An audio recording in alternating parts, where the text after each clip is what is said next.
Okay guys, welcome back again kay Kuya Sal. At for today's video guys, ituturo ko sa inyo yung Candy Crush na game na pwede sa Gcash.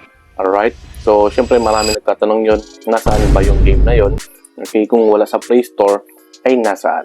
Alright? Pero syempre bago tayo magsimula, kindly please like this video, subscribe to my channel, and don't forget to hit the notification bell below at ituturo ko sa inyo kung saan nyo makikita yung Candy Crush na pwede sa Gcash. Okay? Pero disclaimer lang guys, this video is for educational and entertainment purposes only. I'm just sharing information, knowledge, experience within sa specific na application. Okay? So first things first guys, kasi may naghahanap, may nagtatanong, okay? Like this, sa screenshot natin. Okay, nasaan yung Candy Crush na pwede kay Gcash. Okay? So kung hanapin kasi natin sa Play Store yan, alright? So ito yung default o yung nilalaro na classic na game, which is Candy Crush. Alright, pero syempre wala naman siyang nakalagay doon na pwede sa Gcash. Okay, so anong application yun? So, pero syempre guys, pag sinabi ko sa yung application na yun, make sure na i-like mo to, subscribe mo rin ako. Okay, pero again, mag free to play ka lang, alright, na walang guarantee naman yung game na yun. Sinishare ko lang naman, sabi ko lang naman, ituturo kung paano gawin or syempre kung anong gagawin mo doon sa loob. Ang gagawin ko lang dito ay syempre, i-share ko lang kung saan makikita. Okay, kung naintindihan, let's go. Okay, question first, punta mo na sa may browser nyo, sa Chrome. Okay, pagdating dito sa Chrome, ilagay nyo dito google.com. Ayan, type nyo muna google.com. Isa-isayin natin guys ha. Okay, punta mo na sa browser nyo, google.com.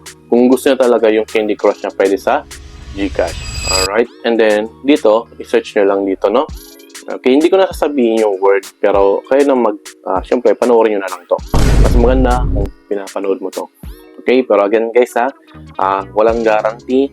Okay, sharing lang ako. Kung ano yung nakita nyo dito, yun lang yun. Nothing more, nothing less. Alright, information lang binigay ko sa inyo at wala na.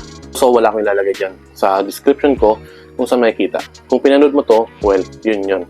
Okay, so ito yun. Okay, kasi sabi ko yung game something, yan yun. Punta nyo yan, maraming laro yan.